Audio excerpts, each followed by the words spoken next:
Ne jemi duke jetu në kohën e globalizmit dhe derisa jemi duke jetu si të tillë, nuk po flas vetëm shoqëria jon, po flas në tërësi, do thotë shoqëritë në gjitha vendet, atëherë bie që patjetër jemi pjesë e globalizmit, që i bie se nuk jemi duke i rujt traditat tona, parimet tona, rregullat tona e kështu me radhë, dhe më shumë ti mendoj që në kohën tonë janë kriteret e paarritshme ose ndikimi prej shoqërive të tjera.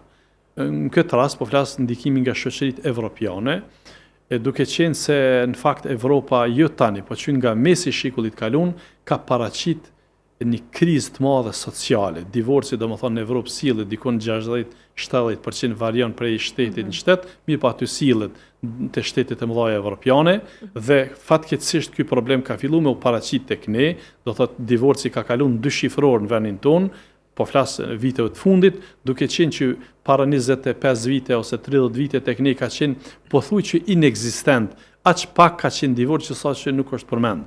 Kemi tani këtu kushte të reja, sepse ne jemi një shoqëri ende në tranzicion, edhe në aspektin politik, edhe në aspektin ekonomik, dhe tani kemi kërkesa të reja, për gjenerata të reja, mundësitë ekonomike nuk janë shumë të favorshme dhe shpeshherë këtu bëhen shkak i ndarjeve.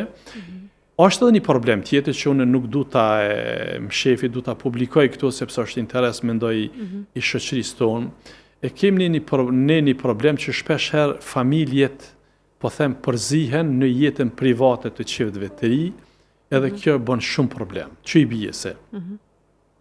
Unë them që fëmia duhet me konsultu me prind, edhe me antar tjetë familjes, edhe me të moshëritur, mirë po jo detyrimisht të bëjmë presion të jeta e fëmijëve, të ndikojmë në privatësinë e tyre, sepse ne i takojmë një gjeneratës që jemi rrit pa teknologji, një gjeneratës që kemi kaluar një jetë këtë më ndryshe.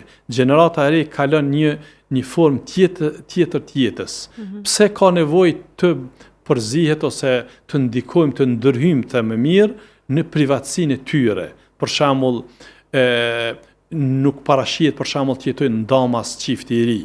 Kjo të na është shumë marrë e madhe, shumë siklet i madh, për shembull, nusja ju kish da, në atë ditë që ardh ju kish da, jo, kjo është gabim i madh. Ata mund ta kenë privatësi me një banesë afër, por shërbimet, pjesa tjetër familjare është e përbashkët, aq më tepër ku nuk kanë kushte të volitshme, ku për shembull shumë antar, shumë vëllezër jetojnë me një shtëpi të vogël, ose me një banesë të vogël, dhe këtu lindin konfliktet. Shpeshherë kjo gabim. Ose në privatësi tjera, për shembull, ka ardhur nusja shumë normale, vjen për një familje tjetër, me një traditë tjetër, me një qasje tjetër, do të thotë ndërhyn te gardaroba saj, te qasja e jetës saj, kjo është gabim. Domthonë këto gjëra i ka rregulluar Islami me kohë, mirë po ne duhet të cekmi që jo detyrimisht nusja do të shkrihet në të gjitha traditat që ka familja. Ne do të shkrihemi në parime, jo edhe në traditë. Prandaj këtu dhe kemi imponime, kjo dhe shpeshherë e prish martesën të gjenerata e re, sepse gjenerata e re pra nuk mund të dakordohet me mendsinë po flas, me mendsinë e gjeneratës të vjetër që ka disa prej mendësisë që nuk shkon as me Islam, nuk ka asgjë të bëjë me Islam. Pra unë jam të fol në aspektin tradicional, jo në aspektin fetar, sepse në aspektin fetar respekti, konditat, parimet ato do të jenë. Mirë po në po flas në aspektin tradicional ku shpeshherë prindët ndërhyjnë pra në privatësinë edhe djalit ose të vajzës edhe pastaj vije deri te ndarja.